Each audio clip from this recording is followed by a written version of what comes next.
Hello, everyone. Welcome to episode 5 of Gin and Gist. My name is Hannah. I'm Bree. All right. So before we get started, I'm going to go around and ask, what is everybody drinking today? I'll go first. So I've been drinking wine this entire quarantine, so I'm going to keep that up. I got wine with me today. I'm drinking tequila. Okay. I got some Carlo Russo. You know what I mean? Carlo Russo.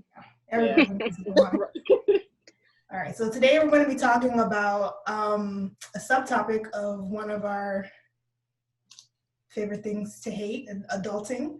So we're going to be talking about entrepreneurship today, and we're going to start off the discussion with the 9-to-5 versus being your own boss, running your own business, topic that's out there. So what do you guys think about that? And which one is more? I don't know which one is more glorified, honestly. I definitely think the entrepreneurship. I think entrepreneurship is more glorified, low-key.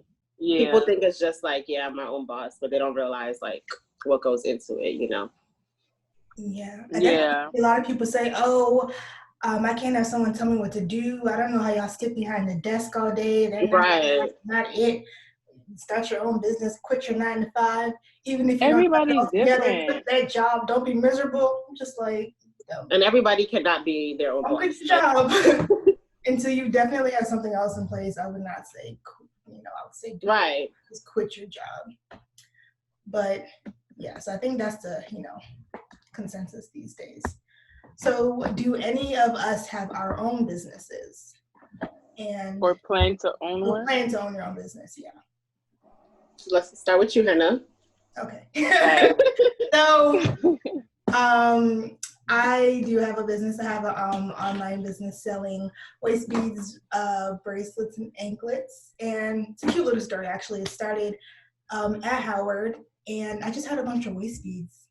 Like, my mom and dad would go to Sierra Leone, and they bring back a bunch of cousins. Aunts, like, that's their favorite gift to bring back because they're cheap. And they're like lightweight waist beads. So I had a bunch of waist beads, and I would like sell them in the group me, like out of my dorm and out of Lock Hall, or one of the buildings where we have classes. And like, I didn't expect anything to come out of it, but I ended up selling a lot. And Howard is HBCU, so there are a little amount of Africans, a lot of African Americans, and everybody's really like getting in touch with their roots, and it's the whole thing.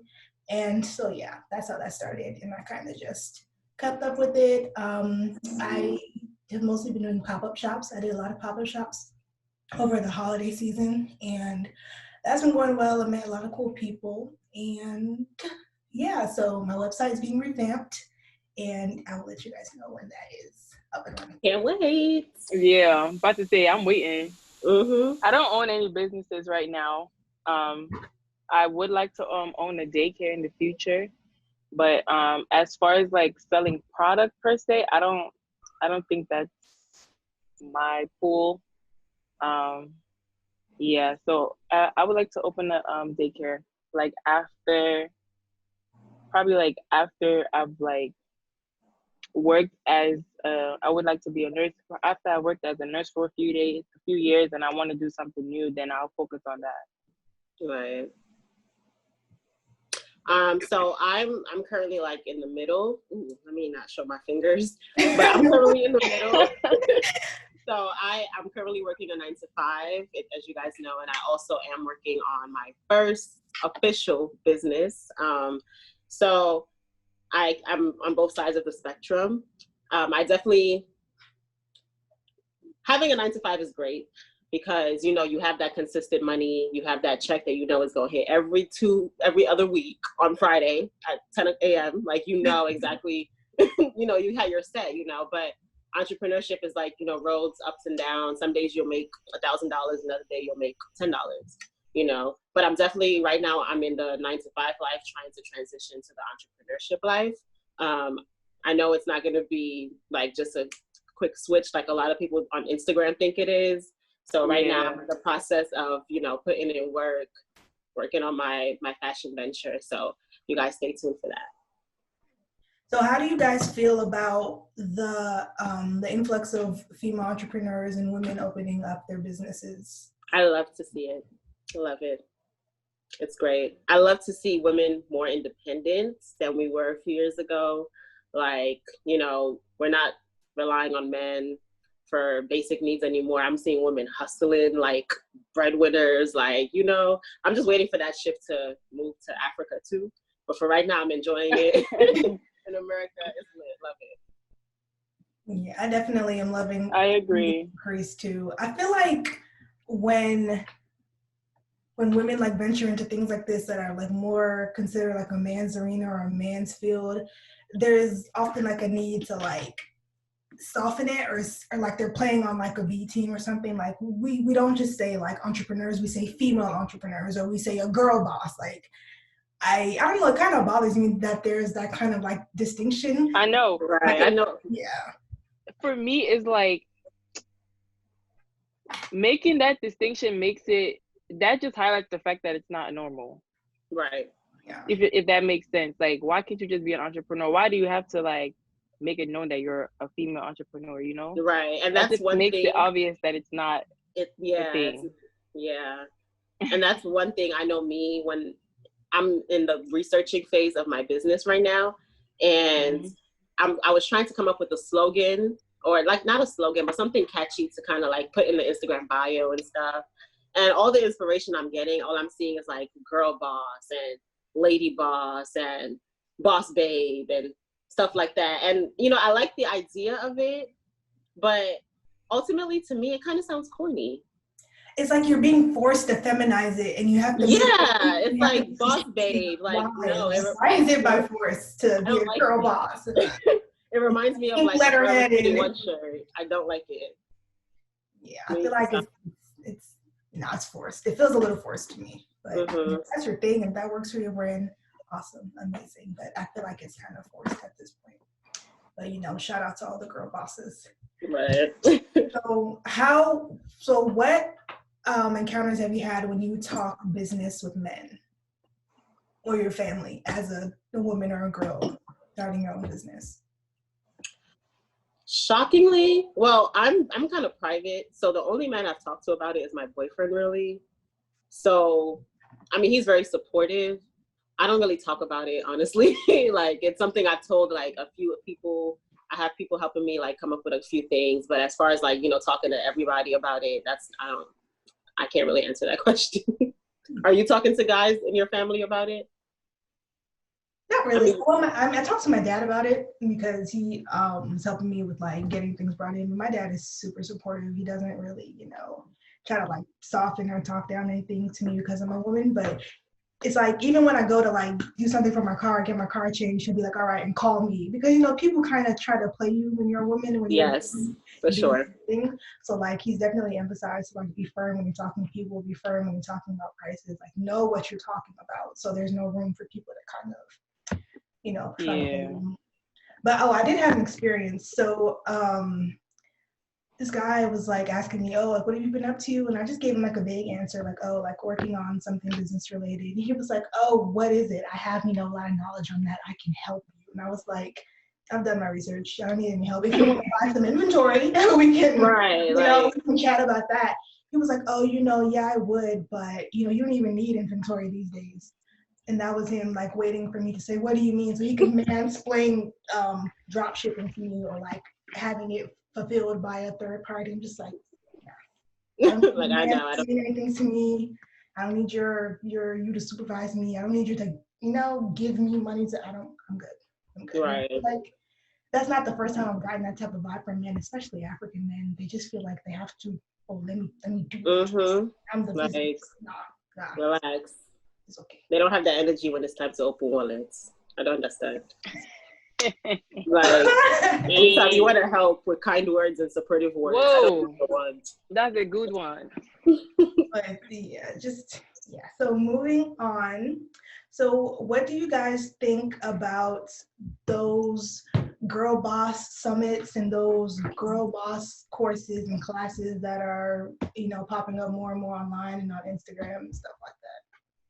Just looking at your faces. Yeah, because I have mixed feelings about this. Like, I get what people are trying to do, but I also feel like it's a ripoff. Mm-hmm. Huge one. Let me tell y'all. Because you see that Twitter thread? No, I'm not done. This girl, she said something about, all these people on these girl boss conferences, they telling you that they make 6 figures a year, but what they're not telling you is that half of that money came from this conference, came from you buying a ticket from this conference. Like, Of and course. that's so true. Right. Like, so I kind of feel like it's a ripoff. Like, if you want to help people grow their business, if I have a successful business, that would be my way of giving back, to put other people on. I'm not gonna charge you for that. Like, I get it, you want to charge people for your knowledge, but like, I don't know, like, I feel a way about it. Like, and honestly, the information in that stuff, like, I feel like I could get it It's from out anywhere. there. Cause all these people that come on these conferences and want to teach something, how did they learn? What conference did they go to? Right.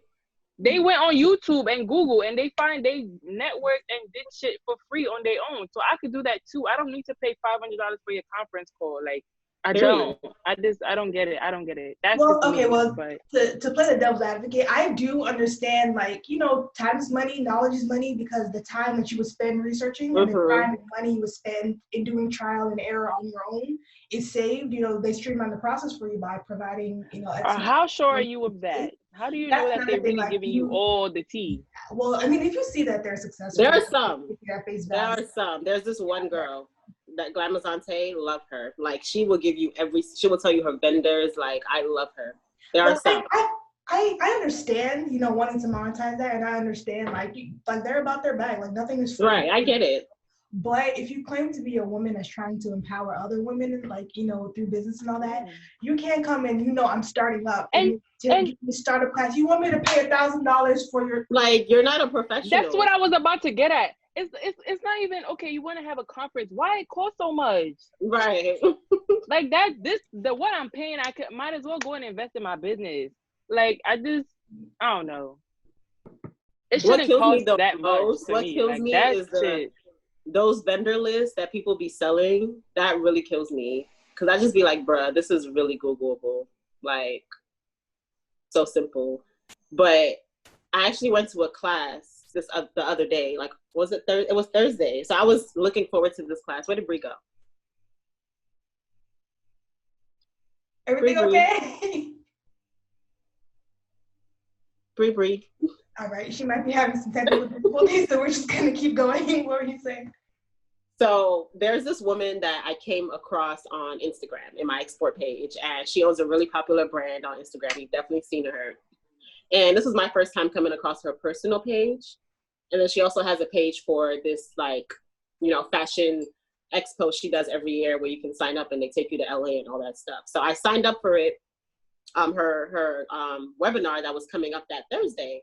So I'm looking forward to this. And it was about, like, wholesale vendors and how to find those and how to source them and all that stuff. So I'm super excited. I got my notebook ready, my pen ready. I'm ready to take notes. And it was about an hour, right? The first 30 minutes was about her life and how she started from the bottom, basically selling herself to me as if, like, I don't, like, like I cared. I wanted to know about the vendors, but she was telling me about, how she came from the hood and she did this and did that. Great. Then she got into the vendors, talked about the vendors for about 15 minutes, and I did not learn a single thing. Like, I had already known how to do the stuff that she told me. And then the remainder of the class was a conclusion, and she was talking about how she had her next tour date coming up, and we can sign up now, and this is for her real boss babes who are ready to make some money. And I'm just like, wow. I was so disappointed. Like, I had never been more disappointed in my life. Did you pay for that, you said? No, it was free. It was free.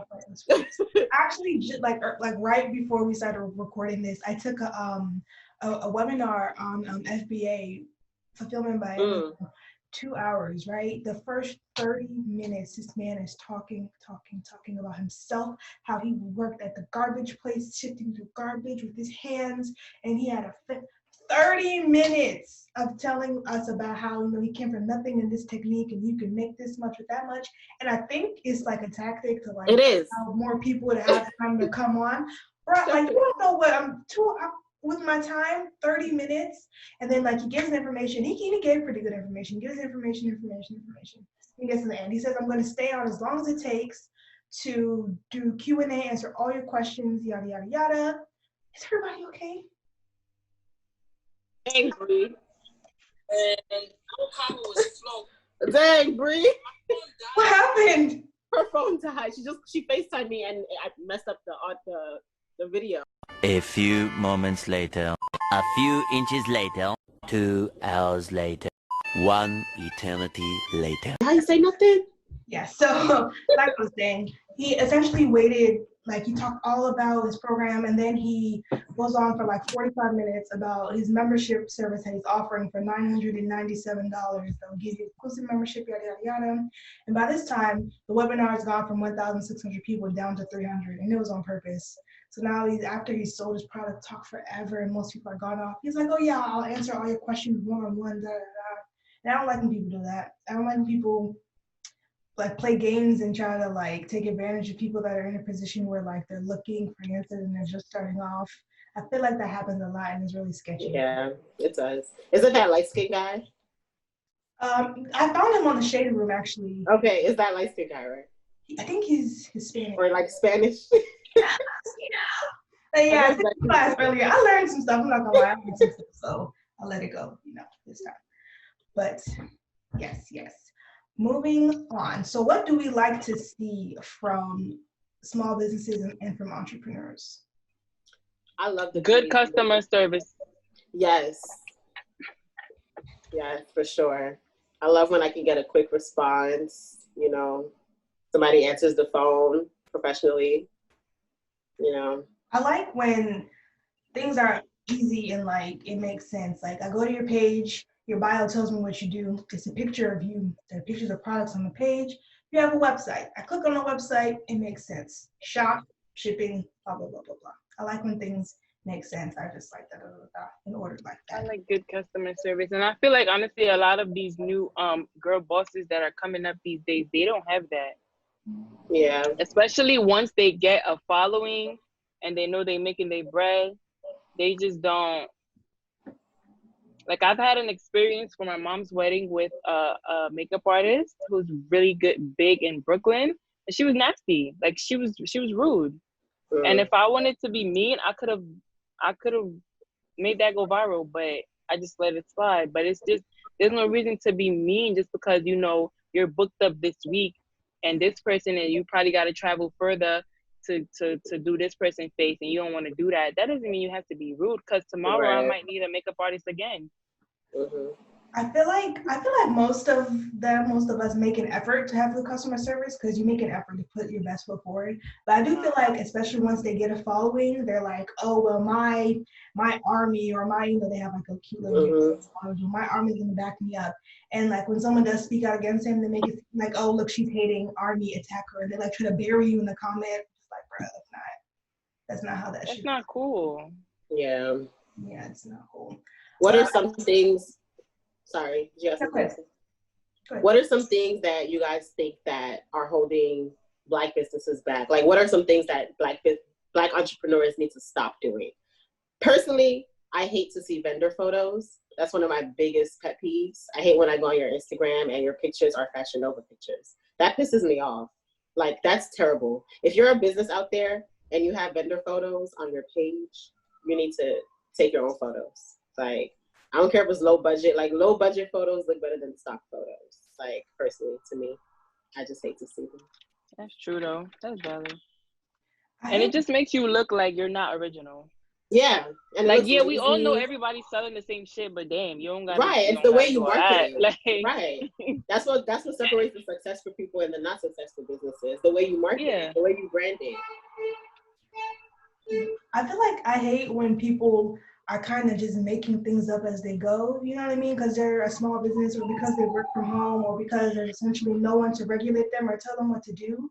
There's this girl I follow on Instagram, and she's like, she does nails, she's nail tech, and she's like, I think it was like 12 p.m. or something, or 12:30. And you know how nail techs, like, they book out weeks in advance these days. Right.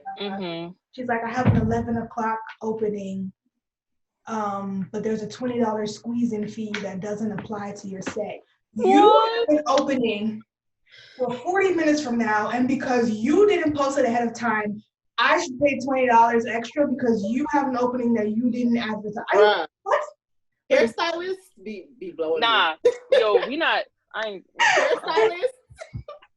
They be like, yeah, All right, I'm gonna need my own episode for that topic.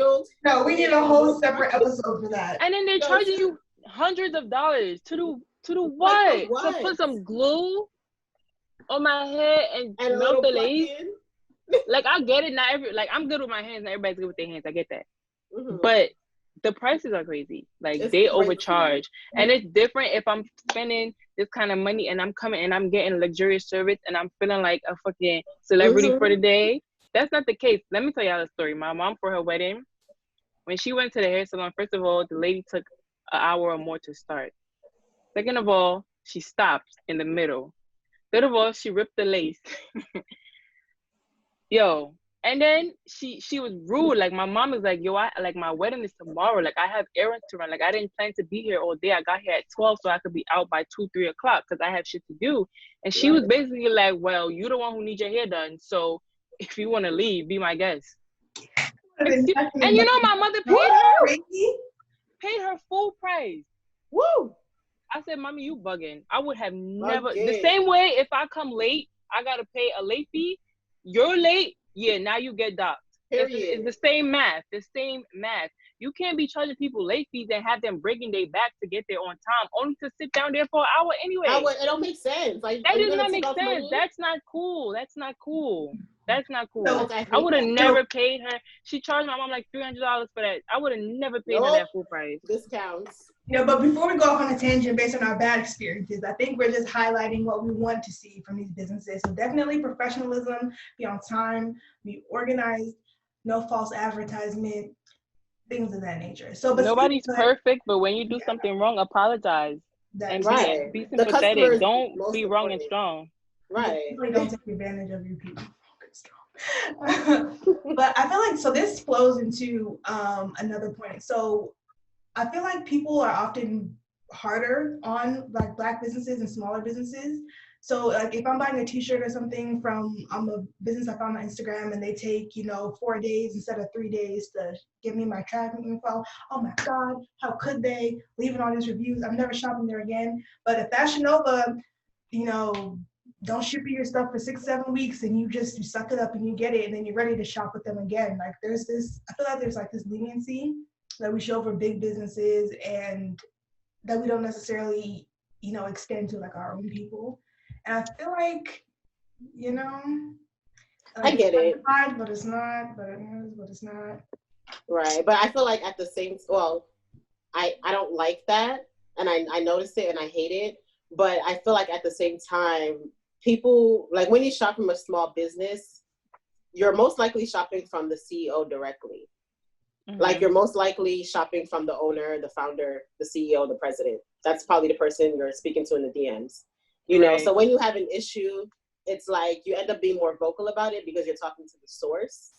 But I feel like when you're trying to contact, like, Amazon or Amazon has good service. I'm not even going to talk Amazon, but like Fashion Nova or something, like something went wrong with your order. It's like, okay, all the processes I got to go through to get my, like, a solution, all the automated messages, all that, like, emails, That's why there's more patience, because it's more of a process. Exactly. It's a big business. You're not going to get an answer like in 30 minutes like you expect from Lisa down the street, So I definitely think that plays a part in it. That's valid. So what does support look like to you guys? And why should we stop asking our friends and family for discounts? Oh, listen, even before discounts, in support, oh my God, I need to stop showing this hand. Support is not just spending money with me, okay? Like, if I'm a business owner and I need my friends to support me, I'm not going to say, oh, if you don't buy a shirt, you're not supporting me. You know why? Because my friends are not necessarily my target consumer. People need to stop like thinking that. Like just because like you sell jewelry, let's say you sell like diamond jewelry, specifically diamond jewelry, that's your niche, right? You put out your business and now you're looking for support. Your sisters and your cousins and your friends, they're not supporting you, you get mad. Why? Maybe they don't like diamonds. Just because they're a woman doesn't mean they like diamonds. Or they're planning to spend right now. Huh? Or they're planning to spend right now. Right. Or like I'm selling clothes for a woman, like Black women specifically, that like to go out and party and like have brunch and stuff like that. That doesn't mean it's for like every single Black woman. Like you have a niche. My friends are not necessarily my target consumer. So you can't expect them to buy from you. You know, like money is not just like, oh, my friend opened a business, let me go buy her shirt for $500. Like people are still have like lives to live, money to save, expenses. You can't just expect that. You know, but if they share your post or, you know, like your post or, you know, like just like give you put you out there or like support you by getting you to wearing your clothes and taking photos for you, things like that. All of that is support, you know. Let me tell you, like it's support. It goes way past money. Let me tell you about the reason that like this bead thing, I even started taking it seriously again is because of Precious. She had an event where she works and they're looking for vendors and they're looking for businesses. And she's like, okay, come through, sell your beads. I'm like, I'm not ready. I've been thinking about it. She's like, well, you're ready today. Come through. I made hundreds like at that event. Period. Yeah, you know, it's like just having someone in mind, putting them out there, encouragement. She comes to my pop-ups and motivating, right there, measuring people, cutting beads right there with me. So support is not always money. Right. I was gonna say that your friend opening a clothing line, you can model for them for free. Right. If you got the body for it. I know I don't. Even if it's a picture I post on Instagram, even if it's a lifestyle photo, just for your feed, you know, like that's support to me, honestly. Definitely. Yeah. So we're gonna. And about the discounts, that's just right. no. I'm sorry, I even forgot about that. If you do end up wanting a product or service from me, why? You know, I get it. It's like, especially like Black people, we have this like we take care of our own type thing going off, like slide me this under the table. But you see, I'm building something and I'm working on something, and you can't support me in that way because if you were going to the person next door, you'd pay full price. So you had right. Exactly help me. And then it's also like let me be the one to be like, yo, you my sis, 20% off, or you know, you want this, you got it. Don't worry, I got you. Don't expect that I should discount you. Africans, and I'm not gonna lie. That's the point. Aunties, in the Nigerian community, I hate to see that. Like they be like, "Oh, you know, family discount." No, none of that. They don't even have family discount. They if tell you opened your business, you wouldn't want to have to give everybody 50% off. No, right. Labor. Money, there's no friendship in money. Like that's the hard truth. That's the hard truth. That's why Trump is a terrible president. You can't be a businessman and be for the people. Yeah, it don't work. It does not work. Like you're good at business, stick to it. Like that man. Yeah. So all right, guys, we're gonna wrap up this episode, but before we do, we want to shout out a couple of businesses that we personally know and love. I will start with myself. Yerah Beads, YERAH Beads on Instagram, but you know, I'm under construction right now. My sister sells amazing wigs. All of my hair is from her. It's at _the_relook, and we will drop all of these tags and links with this video, so you can check out our Instagram for that. Lit Sensationals for candles, Karima's Creations for interior design and event decoration, balloon work, and I'm gonna slide it over to you guys. I guess I could shout out I Give Sage Advice. She does like herbal teas, detoxes, and also gives advice on like healthy foods, healthy living. I haven't tried her teas, I'll be honest, but I've been definitely looking to do that. She's a great spirit, like she's a great person, so I definitely recommend her. The Instagram handle again is I Give Sage Advice. If I think of anybody else, I'll say. Is that Amisa? That's not Amisa. Yeah, that's Amisa. That's Amisa, okay. Yeah, Amisa's great. But yeah, so a comprehensive list will be posted on our Instagram. Any final thoughts, remarks, guys? Black nail techs. Why y'all don't do toes? Why y'all don't do toes? Because I'm trying to switch completely. QT. I need a black nail tech from now on. And like nobody do toes. That's valid. I need to get it together, okay? We need our I'll toes. pay big bucks for that. Right, there's money in toes. Okay, people pay money for toes. A lot of money. Who else? Marked by Marilyn. She does wigs. She sews her She wigs does on a the bob machine. wigs. Yes. So if you want some durable, long-lasting wigs, definitely I would hit up Marked by Marilyn. But we're gonna post a list of people, right? Yeah. Right. So you guys can just look out for that. All right. Thank you guys so much for tuning into this week's episode of Gin and Gist. We will see you all next week. See you. Happy Memorial this one Day. Was fun. You guys be safe. Don't go to no Stay cookout. inside. It's a setup. It's a trap. It's Stay not home. over. Stay be home. safe. Be smart.